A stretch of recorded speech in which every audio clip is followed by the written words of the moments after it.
Hope you all are fine and you all are doing well. I am your physics teacher Abhishek, and today we will start with our new topic, that is Coulomb's law. So basically this is lecture 3 of chapter on electric charge and fields. The first question that should be arise in your mind is that why we are studying Coulomb's law. आखिर हम Coulomb's law को क्यों पढ़ रहे हैं? अगर आज हम Coulomb's law टॉपिक स्टार्ट कर रहे हैं तो सबसे पहले आपके मन में ये क्वेश्चन अराइज होना चाहिए कि आखिर हम Coulomb's law को क्यों पढ़ रहे हैं, इसका यूज क्या है, what is the use of the Coulomb's law. Basically अभी तक हमने पढ़ा दो, अगर मान लीजिए अपोजिटली चार्ज बॉडीज हैं तो आपस में एक दूसरे को अट्रैक्ट करेंगी, और सेम चार्ज है बॉडीज के पास में तो एक दूसरे को रिपेल करेंगी.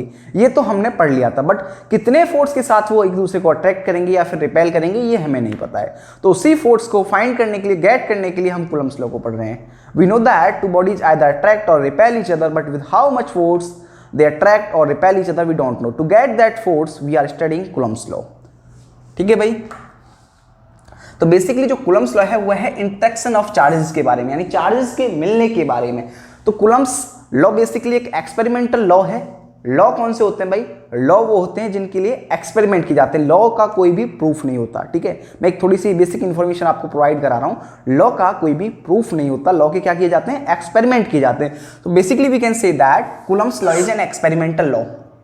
It's all about interaction of charges, charges का मिलना. तो बेसिकली इस लॉ में क्या बोला गया? इसमें बोला गया the force of interaction, the force of interaction, the force of interaction, bracket में लिखेंगे अट्रैक्शन और रिपल्सन, क्योंकि ये फोर्स जो है अट्रैक्शन की भी हो सकती है और रिपल्सन की भी हो सकती है, हमें नहीं पता है. अट्रैक्शन और repulsion between two stationary, between two stationary point charges, stationary point charges, point charges is directly proportional, is directly proportional, proportional to the product of charges, to the product of charges, to the product of charges, and inversely proportional, and inversely proportional, proportional to the square of distance between them, to the square of distance between them, to the square of distance between them. तो basically यहां पे Coulomb's law में क्या बोला गया? मान लीजिए दो चार्जेस हैं, एक Q1 है और एक Q2 है. इनके सेंटर से सेंटर की डिस्टेंस मान लीजिए R है. ये पहला चार्ज है, ये दूसरा चार्ज है. तो अकॉर्डिंग टू Coulomb's एक्सपेरिमेंट, है ना, अकॉर्डिंग टू Coulomb's स्टेटमेंट लिख सकते हैं हम, अकॉर्डिंग टू Coulomb's स्टेटमेंट, उन्होंने क्या बोला? जो फोर्स होती है वो डायरेक्टली प्रोपोर्शनल होती है प्रोडक्ट ऑफ चार्जेस के, एंड इनवर्सली प्रोपोर्शनल होती है square of distance between them.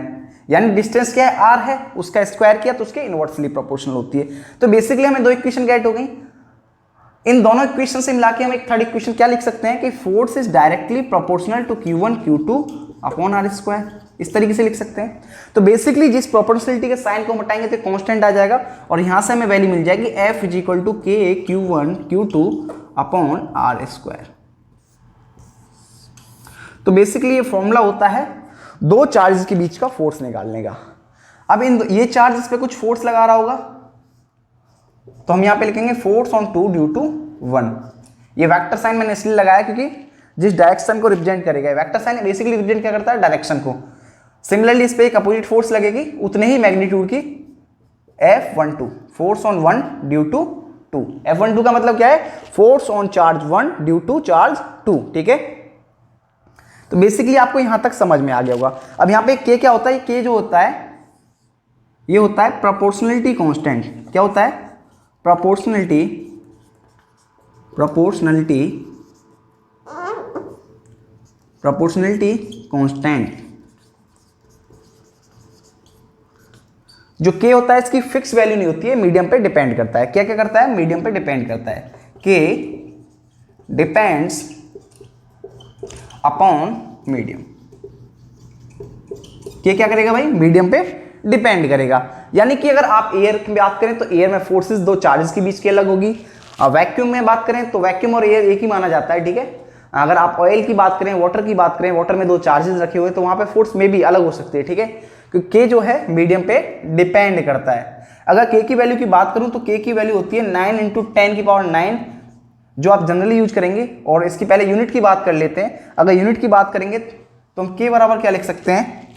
F/² Q1 Q2। इस तरीके से लिखेंगे तो इसकी एसआई यूनिट क्या आ जाएगी?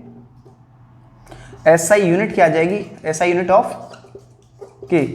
देखिए फोर्स की न्यूटन होती है, r² यानी metre square, newton metre square, और दो चार्जेस हैं तो कूलम्ब स्क्वायर आ जाएगी, ठीक है। तो बेसिकली यहाँ पे यूनिट क्या आएगी? न्यूटन मीटर स्क्वायर पर कूलम्ब स्क्वायर, ठीक है। ये किसके लिए वैल्यू होती है? For free space air vacuum, for free space air और वैक्यूम, इसके लिए के की ये वैल्यू हम मान के चलते हैं, ठीक है भाई। तो आई होप आपको इतना समझ में आ गया होगा, इसको नोट कीजिए फिर आगे बढ़ते हैं, ठीक है। होगा अब आगे बढ़ते हैं, इसको रब कर देते हैं एक बार। पहले इसमें कुछ और इंपॉर्टेंट चीज भी आप लिख सकते हैं। जो के होता है वो 1/4πε0 के इक्वल होता है। 1/4πε0। एप्सिलॉन इसको क्या बोलते हैं? एप्सिलॉन। इसका मतलब है एप्सिलॉन नॉट, यानी कि नो मीडियम, कोई मीडियम नहीं है, किसी भी मीडियम में ये नहीं रखा हुआ है। नो मीडियम यानी कि फ्री स्पेस एयर वैक्यूम में ये नॉर्मली चार्जेस रखे हुए हैं। जैसे ही बात करते हैं कोई मीडियम की तो EM एप्सिलॉन M आ जाता है यहाँ पे, ठीक है। उसके बारे में थोड़ा सा डिटेल में चर्चा करेंगे, बट अभी इतना याद रख सकते हैं K = 1/4πε0 भी होता है। जो ये फोर्सेस होते हैं F12 और F21 मैग्नीट्यूड वाइज तो इक्वल होते हैं, force on 1 due to 2, but वैसे ही अपोजिट नेचर के होते हैं, क्योंकि इक्वल तो मैग्नीट्यूड है इनका लेकिन अपोजिट डायरेक्शन में लग रहे हैं तो इसलिए नेगेटिव साइन आ जाएगा। बाकी मैग्नीट्यूड की बात करें तो force on 1 due to 2 is equal to force on 2 due to 1, ठीक है भाई। इतना नोट कीजिए फिर आगे बढ़ते हैं। बेसिकली अब नेक्स्ट चीज क्या है, नेक्स्ट क्वेश्चन पूछना चाहता हूं मैं आपसे।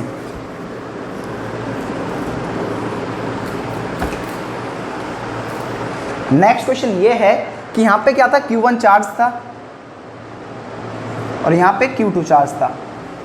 इधर धक्का लगा रहा है फोर्स ऑन 2 ड्यू टू 1 और ये इधर लगा रहा है फोर्स ऑन 1 ड्यू टू 2। तो मेरा क्वेश्चन ये है, क्या ये धक्का इसको इधर साइड, इधर साइड, इधर इधर इधर भी तो लगा सकता है? क्यों नहीं, ये इसको धक्का जो लगाएगा ये ऑलवेज जो सेंटर ऑफ चार्जेस है इसी के अलोंग लगाएगा। It always acts along line joining centre of two charges, यानी कि इस लाइन के अलोंग ही धक्का लगाएगा, इधर उधर डायरेक्शन में धक्का नहीं लगा सकता है। मान लीजिए इसको Q1 चार्ज को उधर धक्का लगा देता, Q2 को ऐसे इधर भेज देता, किधर भी भेज सकता था, बट ऐसा नहीं होगा। ये हमेशा line joining centre of two charges के अलोंग ही लगता है, इसलिए बोला जाता है। नोट डाल के आप लिखेंगे electrostatic force is a central force. क्या डाल के लिखेंगे? नोट डाल के पहला पॉइंट लिखेंगे इलेक्ट्रोस्टैटिक फोर्स, क्योंकि दो चार्जेस के बीच में कौन सा फोर्स होता है? इलेक्ट्रोस्टैटिक फोर्स होता है। अभी से electrostatic force is a central force. ये क्या है? एक सेंट्रल फोर्स है। इट ऑलवेज एक्ट्स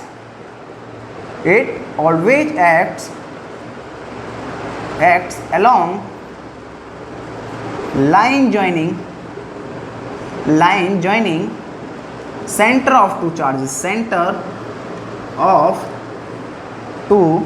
charges, तो इस सेंटर ऑफ टू चार्जेस के अलोंग ही लगता है। तो आई होप इतना आपको समझ में आ गया होगा, इसको नोट कीजिए। फिर हम बात करते हैं Coulomb's law in vector form के बारे में।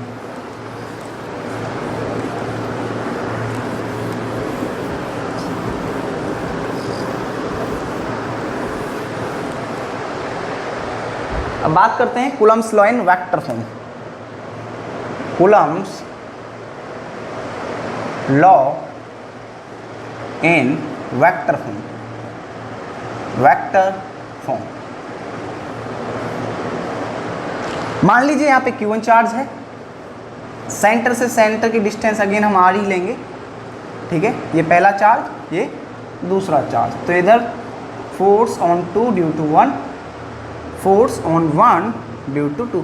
तो बेसिकली हम यहाँ पे क्या फाइंड करेंगे, कूलम्स लॉ के साथ में डायरेक्शन भी फाइंड करेंगे। फोर्स की तो वैल्यू हमें पता लगी, बट उसकी डायरेक्शन क्या होगी, तो उसी को हम वेक्टर फॉर्म में रिप्रेजेंट करेंगे, ठीक है। वेक्टर फॉर्म बेसिकली हमें क्या प्रोवाइड कराती है, डायरेक्शन प्रोवाइड कराती है। इसका पोजीशन वेक्टर की बात करूं तो इसका पोजीशन वेक्टर मान लीजिए r12 कैप और इसका r21 कैप, ठीक है भाई, इतना नोट किया। तो बेसिकली F12 क्या है, यहाँ पे F12 क्या है, force on charge Q1 due to charge Q2, due to charge Q2, यानी Q1 चार्ज पे Q2 चार्ज की वजह से क्या फोर्स है, उसको हम F12 बोल रहे हैं। सिमिलरली F21 क्या होगा, force on charge Q2 due to charge Q1। यहाँ पे R12 कैप क्या है, ये बेसिकली हमें पोजीशन डिटरमाइन करेगा। आपने पढ़ा होगा जो A कैप होता है, वो A कैप किसके इक्वल होता है, A vector upon mod of A vector. ये मैग्नेट आपने वहाँ वेक्टर चैप्टर पढ़ा होगा, सभी ने पढ़ा होगा भाई। सिमिलरली हो जाएगा R12 vector upon mod of R12 vector होगा, लेकिन mod of R12 vector mod R के इक्वल है, तो ये हम ऐसा लिख सकते हैं, ठीक है। तो इधर लिखेंगे is a unit vector, is a unit R12 cap is a unit vector, या फिर हम पोजीशन वेक्टर भी बोल सकते हैं, is a unit vector in the direction from Q1 to Q2, from Q1 to Q2।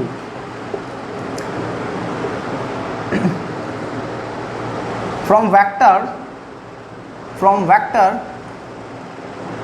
vectors we can say that जो R12 cap है, R12 cap जो है माइनस ऑफ R21 कैप के इक्वल होगा, क्योंकि भाई इसकी डायरेक्शन अलग होगी, इसकी डायरेक्शन अलग होगी, ऑब्वियस है। लेकिन जो R12 कैप का मैग्नीट्यूड की बात करें तो वो R के इक्वल आएगा, और जो R21 कैप की मैग्नीट्यूड की बात करें तो वो भी क्या आएगा, R के इक्वल आएगा, ठीक है।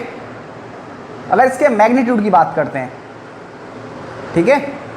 सिमिलरली अगर मॉड ऑफ R12 की बात करें तो वो R वेक्टर के इक्वल आएगा, वो मैंने ऑलरेडी लिख दिया है, ठीक है। मैग्नीट्यूड की बात कर रहे हैं केवल, यहाँ पे इस तरीके से लिखिए आप, इस तरीके से थोड़ा कन्फ्यूजन क्रिएट हो जाएगा। R12 वेक्टर का मैग्नीट्यूड, ठीक है, तो R के इक्वल है, R21 वेक्टर का भी मैग्नीट्यूड R के इक्वल है। तो बेसिकली मुझे फोर्स ऑन 1 ड्यू टू 2 निकालनी है, तो क्या आएगी, K Q1 Q2 upon R²। इतना तो हमें पता है, बट इसके साथ में यूनिट वेक्टर भी आएगा, पोजीशन वेक्टर, जिसकी पोजीशन डिटरमाइन करेगा। तो क्या आएगा वो, R12 कैप। अब हमने पढ़ा है R12 कैप क्या होता है, ये होता है K Q1 Q2 upon R² से ऐसे नहीं रहने देंगे, ये हो जाएगा R12 vector upon mod of R vector. तो बेसिकली इसको भी हम मॉड ऑफ R² लिख सकते हैं। तो बेसिकली क्या हो जाएगा, फोर्स ऑन 1 ड्यू टू 2, तो यहाँ पे हम लिखेंगे force on 1 due to 2 is equal to K Q1 Q2 upon mod of R³ and ये हो जाएगा R12 वेक्टर। तो ये force on 1 due to 2 vector form में आ गई। सिमिलरली हमें अगर फोर्स ऑन 2 ड्यू टू 1 लिखना है तो ये क्या आएगा, K Q1 Q2 upon mod of R³। अब बेसिकली यहाँ पे ये पोजीशन वेक्टर ही बदल जाएगा, यहाँ पे R12 कैप R12 वेक्टर आया, यहाँ पे R21 वेक्टर आ जाएगा, ठीक है भाई। इतना समझ में आया, नोट कीजिए इतना, फिर हम आगे बढ़ते हैं। नोट कीजिए, नोट कीजिए। यहाँ पे हम ऐसा भी लिख सकते हैं, कोलंबियन फोर्सेस, हैशटैग डाल के लिख दीजिए, कोलंबियन फोर्सेस, कोलंबियन यानी कूलम्ब्स के जो फोर्स होते हैं, इलेक्ट्रोस्टैटिक फोर्स की बात कर रहे हैं। Coulombian force follows Newton's third law of motion, तो न्यूटन का थर्ड लॉ क्या बोलता है, जो फोर्स ऑन 1 ड्यू टू 2 है वो माइनस ऑफ F21 के इक्वल है, दैट्स वाई वो न्यूटन के थर्ड लॉ को फॉलो कर रहा है। न्यूटन का थर्ड लॉ क्या बोलता है? Every action has an equal and opposite direction. यानी ये वाला चार्ज जो फोर्स इस पे लगाएगा, इस वाले चार्ज पे, वही फोर्स ये चार्ज इस पे लगाएगा। Force on 1 due to 2 will be equals to force on 2 due to 1। यानी कि मैग्नीट्यूड वाइज इक्वल रहेंगे फोर्सेस, लेकिन अगर डायरेक्शन की बात करें तो ऑब्वियस है अपोजिट रहेंगे, है ना। एक इधर फोर्स लगा रहा है, एक इधर लगा रहा है। तो इतना नोट कीजिए। फिर हम बात करेंगे comparison of Fe and Fg, यानी electrostatic force and gravitational force के कंपैरिजन के बारे में बात करेंगे। तब तक आप इसको नोट कर लीजिए, फिर आगे बढ़ते हैं, ठीक है। तो आपने नोट कर लिया होगा। बात करते हैं comparison of Fe and Fg। उसके बाद कुछ क्वेश्चंस करेंगे एंड इससे अगला वाला लेक्चर प्योरली कूलम्ब्स लॉ के ऊपर के क्वेश्चंस के ऊपर ही बेस्ड होगा, ये बोलना चाह रहा हूँ, ठीक है। इसमें भी हम क्वेश्चंस प्रैक्टिस करेंगे बट उतने ज़्यादा नहीं कर पाएंगे ऑब्वियस है, क्योंकि लेक्चर बहुत ज़्यादा लंबा हो जाएगा वरना। अभी बात करते हैं comparison of Fe and Fg। Comparison of Fe यानी इलेक्ट्रोस्टैटिक फोर्स एंड Fg यानी ग्रेविटेशनल फोर्स। तो बेसिकली पहले बात करेंगे हम सिमिलैरिटी की। मान लीजिए दो चार्जेस हैं Q1 और एक Q2, किस डिस्टेंस से सेपरेटेड है? R से। ये पहला चार्ज, ये दूसरा चार्ज, ठीक है। सिमिलरली दो मासेस होते हैं M1 M2, इनके बीच में R डिस्टेंस है। तो यहाँ पे हम बात करें, इधर फोर्स लगाएगा, इस पे लगाएगा, पता है तो हमें। लेकिन इलेक्ट्रोस्टैटिक्स की बात करें फोर्स की, तो क्या आएगी यहाँ पे? K Q1 Q2 upon R square, ठीक है। ग्रेविटेशनल फोर्स बात करें, दो मासेस के बीच में हमेशा ग्रेविटेशनल फोर्स होती है, वो क्या होती है? G M1 M2 upon R square. ये आपने कहाँ पढ़ी है? ये आपने ग्रेविटेशन चैप्टर में 9th में भी पढ़ी है एंड 11th में तो पढ़ाई है। खैर पहले बात करते हैं सिमिलैरिटी के ऊपर। सिमिलैरिटी, तो पहली सिमिलैरिटी तो ये है, both Fe and Fg follows inverse square law, यानी ये भी R स्क्वायर के इनवर्सली प्रोपोर्शनल है एंड ये भी R स्क्वायर के इनवर्सली प्रोपोर्शनल है। तो पहली सिमिलैरिटी क्या हो जाएगी? Both Fe and Fg follows inverse square law, inverse square law, ठीक है भाई। सेकंड सिमिलैरिटी क्या होगी इनके बीच में? सेकंड सिमिलैरिटी सोचिए क्या होगी? बोथ आर सेंट्रल फोर्सेस, यानी always act along line joining centre of two charges, ठीक है। तो यहाँ पे हम लिखेंगे बोथ आर सेंट्रल फोर्सेस। दोनों ही क्या है? सेंट्रल फोर्सेस हैं, बोथ आर सेंट्रल फोर्सेस। तीसरी सिमिलैरिटी है both are conservative forces. Conservative force बोले तो आपने 11th में पढ़ा है वर्क पावर एनर्जी में। कंजर्वेटिव फोर्स वो फोर्सेस होते हैं जिनका वर्क डन पाथ इंडिपेंडेंट होता है, यानी पाथ पे डिपेंड नहीं करता जिनका वर्क डन, ठीक है। तो यहाँ पे हम लिखेंगे both are conservative forces, both are conservative forces. Basically आप यहाँ पे लिख सकते हैं work done by Fe electrostatic force and Fg यानी gravitational force is path independent, यानी पाथ पे डिपेंड नहीं करेगा, ठीक है भाई। इतना नोट कर लीजिए। फिर बात करेंगे डिफरेंसेस की, इतना नोट कीजिए। आई होप आपने नोट कर लिया होगा। अभी बात करते हैं डिफरेंसेस के ऊपर। थोड़ा सा फास्ट चल रहा है क्योंकि ऑब्वियस है, आपको मैं पहले भी लाइव क्लासेस में पढ़ा चुका हूँ। तो अभी बात कर रहे हैं हम डिफरेंसेस के ऊपर। डिफरेंसेस क्या क्या होते हैं भाई? सोचिए डिफरेंसेस क्या होते हैं? जो इलेक्ट्रोस्टैटिक फोर्स होता है ये can be attractive or repulsive. Attractive भी हो सकता है, रिपल्सिव भी हो सकता है, डिपेंड किस पे करेगा कि चार्जेस जो हैं लाइक चार्जेस हैं कि अनलाइक चार्जेस हैं। बट जो दो मासेस के बीच में ग्रेविटेशनल फोर्स होता है ये तो हमें पता है, जो ग्रेविटेशनल फोर्स है वो हमेशा अट्रैक्टिव होता है नेचर में। तो यहाँ पे हम लिखेंगे Fe can be attractive or repulsive, Fe can be attractive or repulsive in nature, can be attractive or repulsive in nature,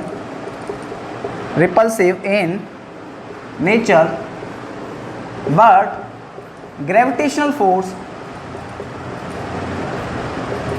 but gravitational force between two masses is always attractive in nature, is always attractive in nature। तो ये क्या होता है, हमेशा attractive होता है nature में।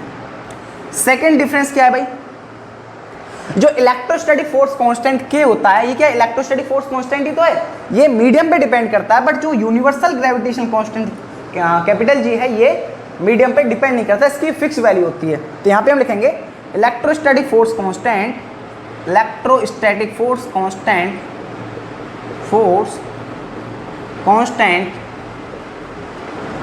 के depends upon medium but universal gravitation constant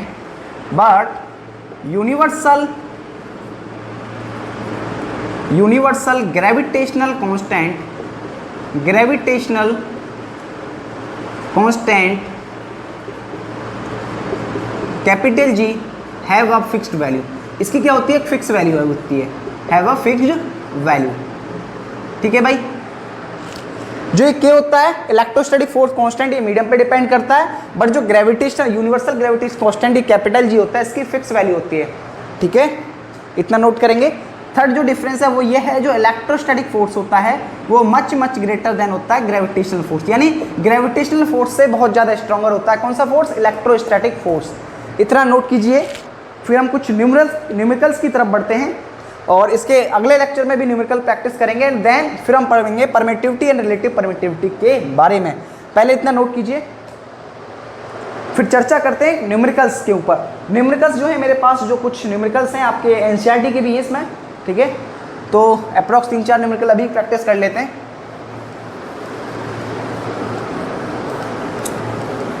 basically आपको देखो करना क्या है, कुछ नहीं करना है, साथ ही साथ नोट्स बनाते चलो, पढ़ते चलो, हर चीज़ ढंग से समझ में आएगी। ऐसा कोई भी टॉपिक नहीं रहेगा जो आपको समझ ना आए। ठीक है, और हम बोर्ड के लेवल से थोड़ा अपर लेवल तक ही चलेंगे, ऐसा नहीं कि बोर्ड का आपका कवर नहीं हुआ, बोर्ड तो आपका 100% कवर होगा अगर ढंग से पढ़ते हैं। आपके जो इवन कॉम्पिटिशन एग्जाम जैसे कि आपके एयरफोर्स हो गए, है ना, एयरफोर्स वगैरह की तैयारी करते हैं, एनडी के लिए प्रिपेयर करते हैं, तो वहाँ तक आपकी फिजिक्स कंप्लीट हो जाएगी। ठीक है, बस क्या करना है, रेगुलर लेक्चर्स को फॉलो करना है। ठीक है, नोट्स बनाते हुए चलना है। अगर आप बात करोगे तो कॉम्पिटिशन के भी कुछ क्वेश्चंस इन्वॉल्व कर लिया करेंगे इसमें। तो पहला क्वेश्चन करते हैं, न्यूमेरिकल्स ऑन कूलम्ब्स लॉ। अब क्या डालेंगे, न्यूमेरिकल्स डालेंगे भाई, न्यूमेरिकल्स का पोर्शन आ गया है। तो पहला क्वेश्चन करते हैं, क्वेश्चन फर्स्ट क्या है, what is the force between two, what is the force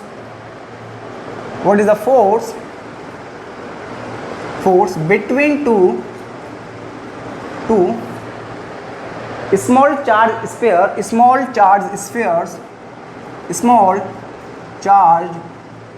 spheres. ये क्वेश्चन जो है एनसीईआरटी का है। Spheres having charges of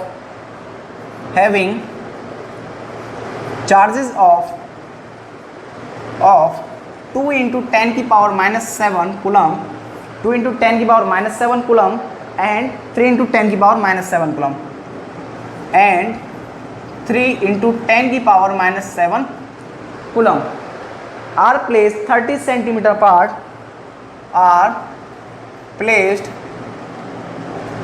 30 cm apart in air, 30 cm apart in air। ठीक है भाई, क्वेश्चन को ट्राई करें, एक बार ट्राई करें। यहाँ पे बोल रहा है फोर्स पूछा है आपसे, दो स्मॉल चार्ज स्फीयर हैं, उनके बीच की फोर्स क्या होगी, एक स्फीयर के पास ये चार्ज है, एक स्फीयर के पास ये चार्ज है, डिस्टेंस उनके बीच की ये है, सेपरेशन बोल सकते हैं, डिस्टेंस बोल सकते हैं। ठीक है, करिए सॉल्व। तो बेसिकली हमें Q1 क्या गिवन है, Q1 गिवन है हमें 2 × 10⁻⁷ कूलम, Q2 गिवन है क्या 3 × 10⁻⁷ कूलम, Q1 Q2 की वैल्यू है, और R की वैल्यू क्या है 30 सेंटीमीटर, यानी 30/100, यानी कि 3/10 यानी 0.3 मीटर आ जाएगा। फोर्स का हमने फॉर्मूला पढ़ा है, क्या होता है, force is equal to K Q1 Q2/R²। K की वैल्यू अभी पढ़ी है 9 × 10⁹ न्यूटन मीटर स्क्वायर पर कूलम स्क्वायर। हमें फोर्स निकालना है तो वैल्यू पुट करेंगे 9 इंटू 10 की पावर 9, Q1 की वैल्यू पुट करेंगे 2 इंटू 10 की पावर -7 इंटू 3 इंटू 10 की पावर -7 अपॉन, देखिए ये 0.3 है तो यानी इसे हम लिख सकते हैं 3/10 आर स्क्वायर, यानी 3/10 का स्क्वायर, यानी 100 से और मल्टीप्लाई हो जाएगा यहाँ पे, और ये 3 3 जा 9, यहाँ पे 9 लिख सकते हैं हम इस तरीके से। वैल्यू पुट किया भाई, कुछ नहीं किया। आर स्क्वायर क्या हो जाएगा बेसिकली, ये हो जाएगा 3/10 इंटू 3/10, है ना। तो 3 3 जा 9 और 10 10 जा 100, 100 ऊपर चला गया फिर, ठीक है। मैंने डायरेक्ट लिख दिया थोड़ा सा, इतना कैलकुलेशन आप समझ ही सकते हैं। 9 से 9 कैंसिल आउट हो जाएगा, तो बेसिकली फोर्स क्या बचेगा, यहाँ पे क्या बचेगा भाई, देखिए 10 की पावर 11 हो गया और ये 14 है, 10 की पावर -3 हो गया बेसिकली, 3 2 जा 6, 6 इंटू ये 14 है एंड ये 11 है, तो 10 की पावर -3, ये भी गया ये भी गया, 3 2 जा 6, तो 6 इंटू 10 की पावर -3 न्यूटन की फोर्स आ जाएगी भाई, ठीक है। फोर्स क्या आ जाएगी, 6 इंटू 10 की पावर -3 न्यूटन। आई होप आपको इस समझ में आ गया होगा, काफ़ी आसान क्वेश्चन था। अब नेक्स्ट क्वेश्चन की तरफ बढ़ते हैं। नेक्स्ट क्वेश्चन है the electrostatic force. Next question है क्वेश्चन 2।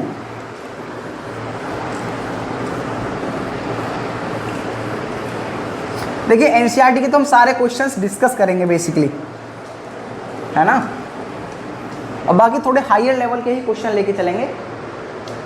सेकंड क्वेश्चन है the electrostatic force on small sphere.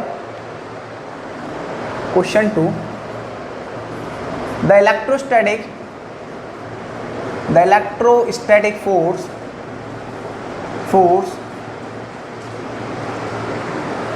on a small sphere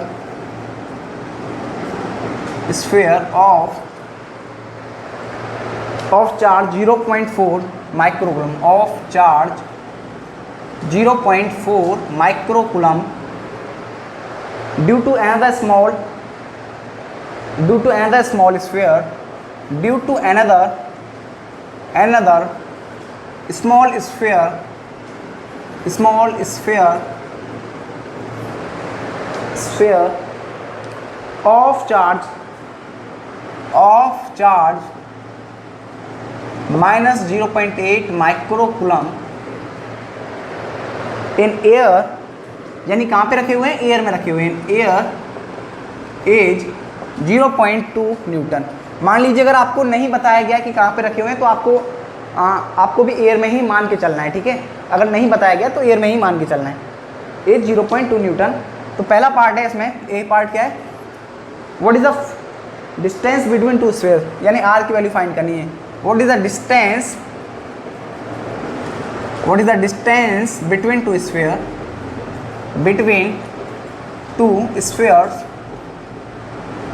and B part है what is the force on the second due to the first, what is the force on the second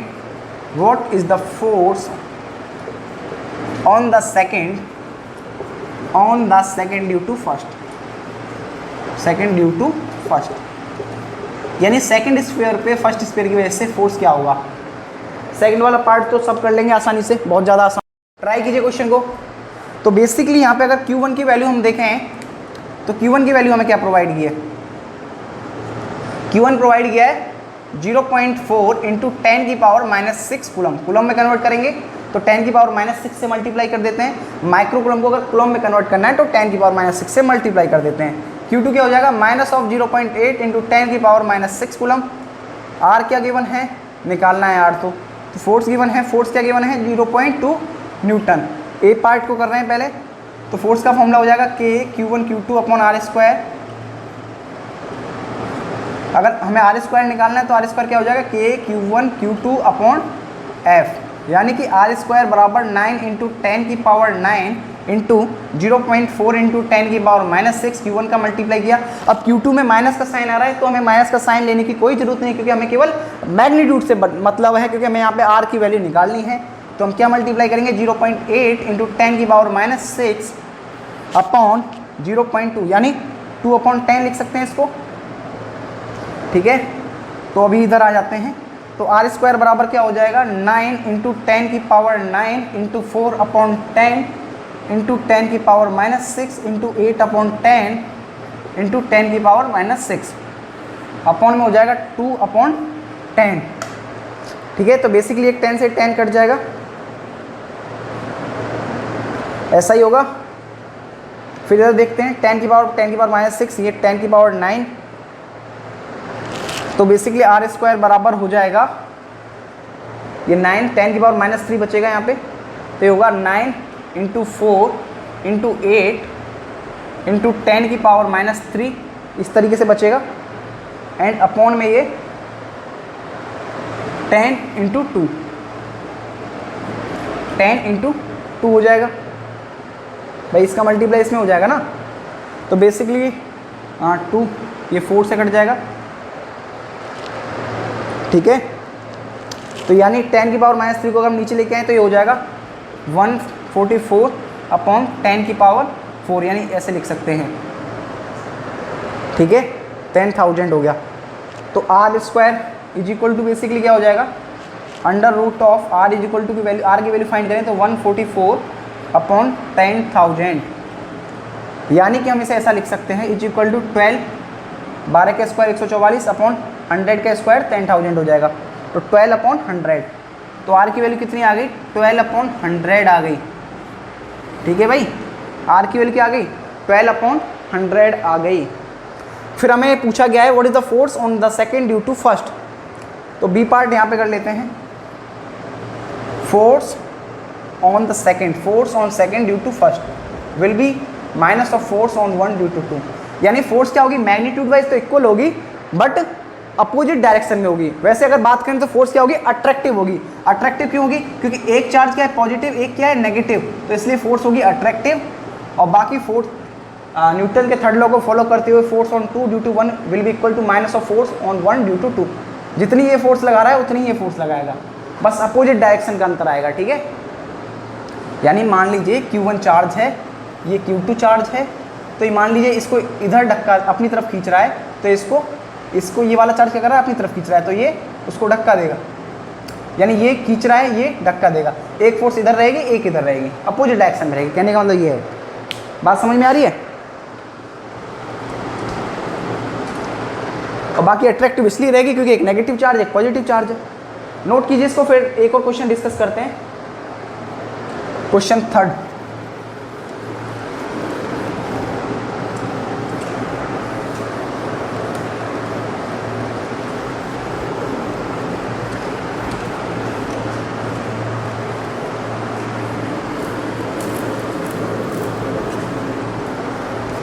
question third में बोला गया है the sum of 2 point charges is 7 microcoulomb. ये question ऐसे मैं करा चुका हूं आपको। द सम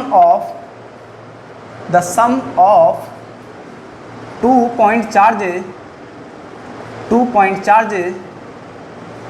इज 7 माइक्रोकूलम, यानी 2 पॉइंट चार्जेस इसका सम क्या है, 7 माइक्रोकूलम है। They repel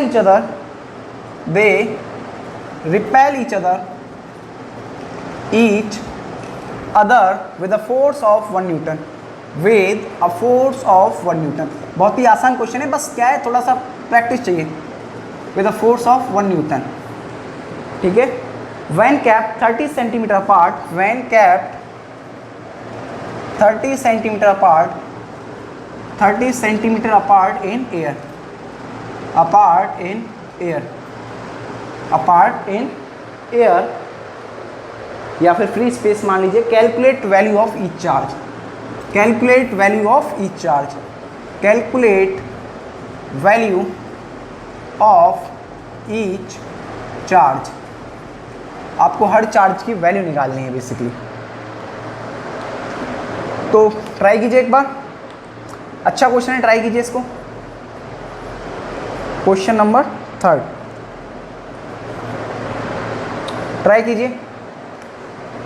late 1 charge be x microcoulomb, 1 charge be x microcoulomb, यानी अगर आपने एक चार्ज x माइक्रोकूलम का मान लिया, then other will be 7 minus x microcoulomb. भाई दोनों का सम 7 है, 7 माइक्रोकूलम है। अगर एक x माइक्रोकूलम का तो दूसरा ऑब्वियस है 7 माइनस एक्स माइक्रोकूलम का होगा।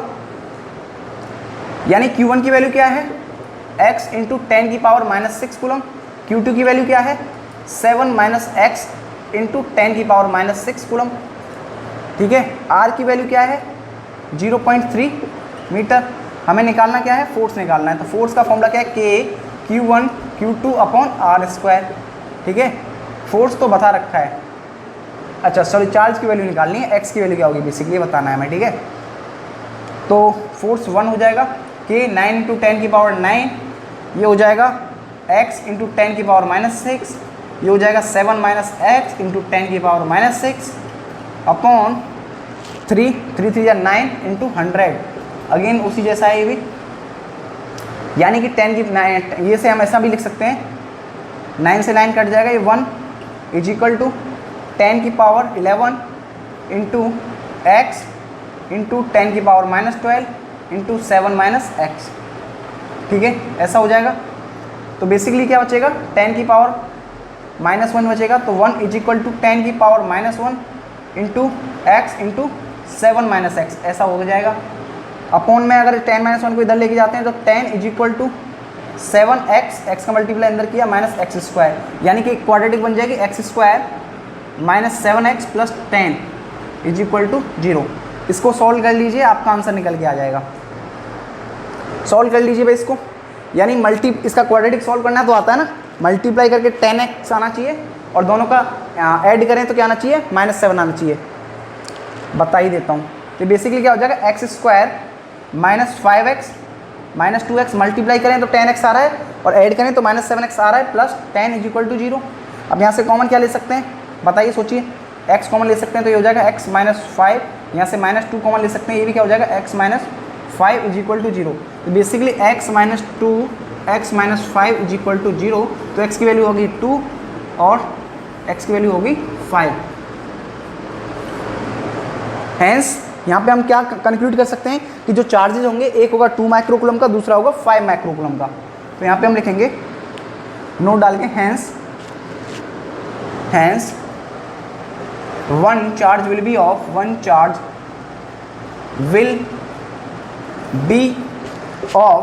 2 microcoulomb and other will be of 5 microcoulomb, यानी एक 2 माइक्रोकूलम का चार्ज होगा, दूसरा 5 माइक्रोकूलम का चार्ज होगा। तो आई होप आपको इतना समझ में आया होगा। फिर एक और क्वेश्चन डिस्कस करते हैं, वो भी एनसीईआरटी का क्वेश्चन है, तब तक इसको नोट कीजिए।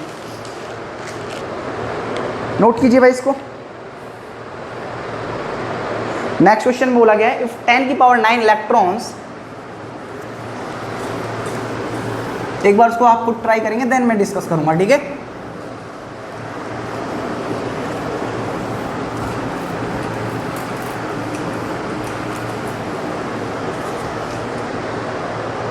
क्वेश्चन में बोला गया इफ 10 की पावर 9 इलेक्ट्रॉन्स, क्वेश्चन 4, इफ 10 की power 9 electrons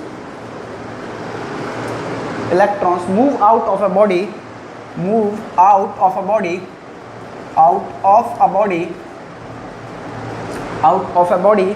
to another body every second,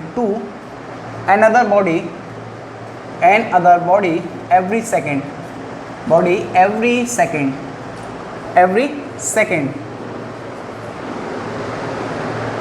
how much time is required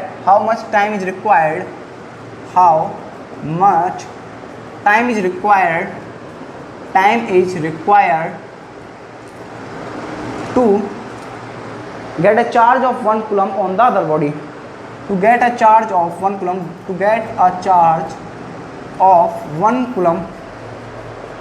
on the other body। Question को ट्राई कीजिए एक बार, फिर इसको सॉल्व करते हैं। ट्राई कीजिए भाई, ट्राई कीजिए। तो बेसिकली हो क्या रहा है इसमें, मान लीजिए एक बॉडी है, ए बॉडी है, ये ए बॉडी से 10, एक बी बॉडी है, 10 की पावर 9 इलेक्ट्रॉन्स पर सेकेंड एक ए बॉडी से बी बॉडी में जा रहे हैं। तो पूछा गया है बी बॉडी पर 1 कूलम चार्ज आने में कितना 1 कूलम चार्ज आने में कितना समय लगेगा, ये पूछा गया है। ठीक है, तो बेसिकली 10 की पावर 9 इलेक्ट्रॉन 1 सेकेंड में जा रहे हैं भाई इतने। ठीक है, तो 1 कूलम चार्ज आने में कितना टाइम लगेगा, इसको पहले कूलम में कन्वर्ट कर लेते हैं। तो हो जाएगा 10 की पावर 9 इंटू 1.6 इंटू 10 की पावर माइनस 19 कूलम, यानी इतना चार्ज जा रहा है 1 सेकेंड के अंदर, है ना। और 1 कूलम को चार्ज को यूनिटरी मेथड लगा सकते हैं, तो 1 कूलम को कितना टाइम लगेगा 1/10 की पावर 9 इंटू 1.6 इंटू 10 की पावर माइनस 19 सेकेंड, इतनी सेकेंड लगेंगे ऑब्वियस है भाई।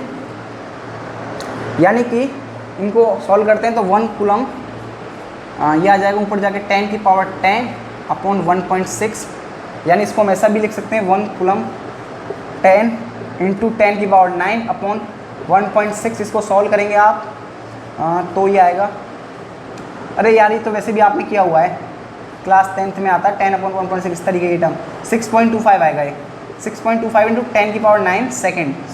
ठीक है, 1 कूलम यानी इतने ज़्यादा सेकेंड्स लगेंगे। ठीक है, अगर इसको ईयर्स में कन्वर्ट करें, ईयर्स में कन्वर्ट करते हैं इसको, तो हो जाएगा 6.25 इंटू 10 की पावर 9 अपॉन एक साल में 365 दिन होते हैं, है ना।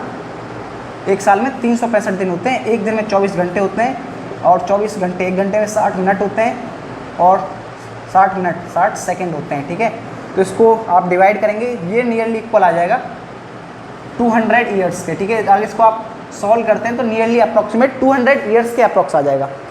तो यानी कि अगर एक बॉडी से दूसरी बॉडी में 10 की पावर 9 इलेक्ट्रॉन पर सेकंड जा रहे हैं तो लगभग 1 कूलम का चार्ज इस बॉडी पे आने में 200 साल लग जाएंगे, यानी कि हमारी तो 3-4 पुश्तें निकल लेंगे, है ना। तो आप यहाँ से अंदाज़ा लगा सकते हैं कि 1 कूलम का चार्ज कितना बड़ा होता है भाई, यानी कि अरबों खरबों इलेक्ट्रॉन जा रहे हैं हर सेकेंड, फिर भी 200 साल लग जाएंगे 1 कूलम का चार्ज दूसरी बॉडी पे पहुंचने में। तो यहाँ से ये तो आइडिया मिल गया होगा कि 1 कूलम का चार्ज बहुत बड़ा होता है। ठीक है, जो 10वीं में भी पूछा जाता है कि भाई 1 कूलम का चार्ज बड़ा होता है कि नहीं होता है, तो उस चीज़ का आइडिया मिल गया होगा यहाँ से। तो आज के लिए स्टूडेंट्स इतना ही रखते हैं। आई होप आपको सभी समझ में आ गया होगा। अगर फिर भी कोई डाउट रहता है तो आप कमेंट कर सकते हैं। Till then students have a good day and मिलते हैं नेक्स्ट वीडियो में। पढ़ाई करते रहें, नेक्स्ट वीडियो में भी हम और न्यूमेरिकल्स प्रैक्टिस करेंगे। Thank you students.